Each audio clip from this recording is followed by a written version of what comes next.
What if we could make it rain, end droughts, refill our lakes, maybe even stop a wildfire just by seeding the clouds? Sounds crazy, right? But here's the wild part. Humans have been trying to do this for almost 80 years. It's called cloud seeding, and depending on who you ask, it's either a genius climate solution or one of the riskiest experiments we've ever done on Mother Nature. So, can we really control the weather?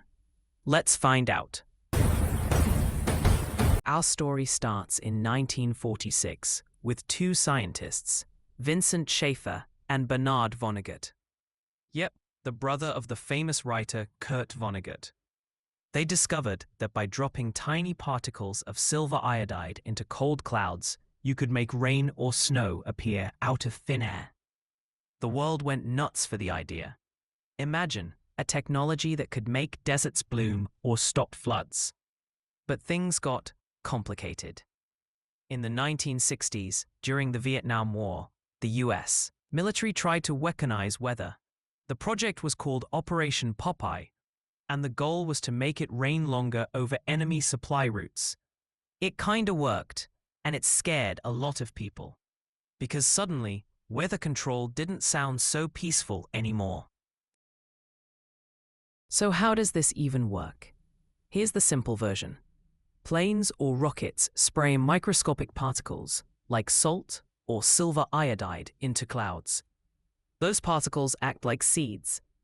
Water vapor sticks to them, forming droplets, and boom, rain or snow starts to fall. It's not magic, it's physics. But here's the catch. You can only seed existing clouds. No clouds, no rain, no matter how much tech you've got. Fast forward to today, and more than 50 countries are doing it. China uses cloud seeding to clear the skies before big events, like the 2008 Olympics. The UAE spends millions each year trying to squeeze rain from desert air. India, the US, Australia, all experimenting, all desperate to fight droughts and water crises. It's literally a global race for rain. But here's the million-dollar question. Does it actually work? Some studies say it boosts rainfall by 10 to 30%. Others say the data isn't strong enough to prove it. The truth is, weather is chaotic. You can't always tell what's natural and what's man-made. Still, when your crops are dying or your city's running out of water, even a few extra drops feel like a miracle.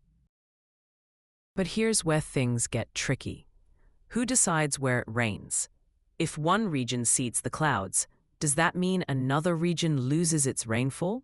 And what happens when you start pumping chemicals into the atmosphere, even tiny amounts? We might be solving one problem and quietly creating another. This isn't just a science issue anymore. It's an ethical one.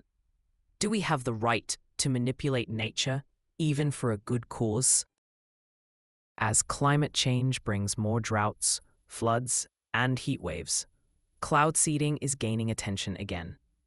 Some call it geoengineering light, a small step toward humans actively shaping the planet's systems. Others say it's a dangerous illusion, a distraction from fixing the real problem, our carbon emissions. But one thing's for sure, we're crossing into a new era where weather might not be entirely natural anymore. So what do you think? Should humans try to control the weather, or are we pushing nature too far? Drop your thoughts in the comments. I'd love to know where you stand. And hey, if you enjoy exploring stories where science meets the impossible, make sure to hit that like button, subscribe, and share this video, because the next storm might just be one we created ourselves.